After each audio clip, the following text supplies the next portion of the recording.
Union with Christ is one of the most important beliefs in the Christian faith.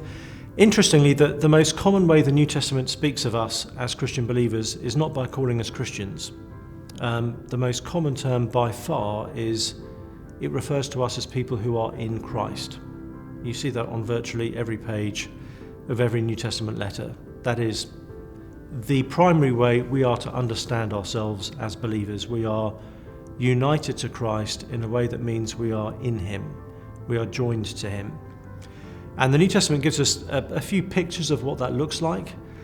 It is a bit like the union between a husband and a wife. We see that in 1 Corinthians 6. Paul says, just as the man and the woman become one flesh, so too the believer and Christ become one in spirit.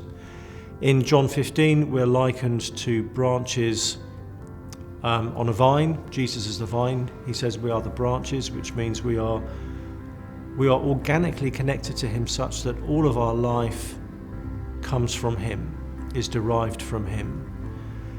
And it also speaks about our union with Christ being like the body and the head. Jesus is the head, we are the body, we're connected to Him, again in that kind of way. So all of these images show us that this is not an optional state for some Christians. This is the only way we can be Christian, is by being one with Jesus.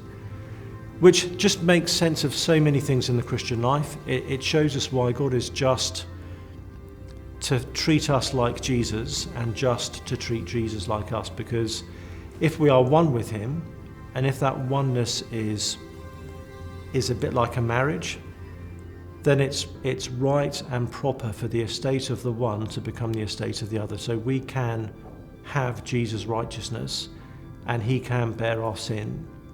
So it helps show why the death of Jesus in our place isn't unjust. It also gives us, I think, an amazing confidence as we seek to live the Christian life. We're battling with sin. Sometimes that feels hugely overwhelming.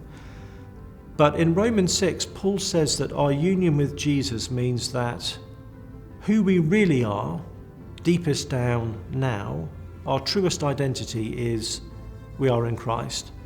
And therefore, you are never going to be more your true self than when you are pursuing Him and when you are seeking to be like Him. And so often I think the temptation is that the besetting sins that we've always had, it's tempting to think that's the real me, and that trying to be holy is me trying to be some other guy. But my union with Jesus shows me that actually no, who I really am now is in Jesus. And therefore it's only when I sin that I go against who I truly am.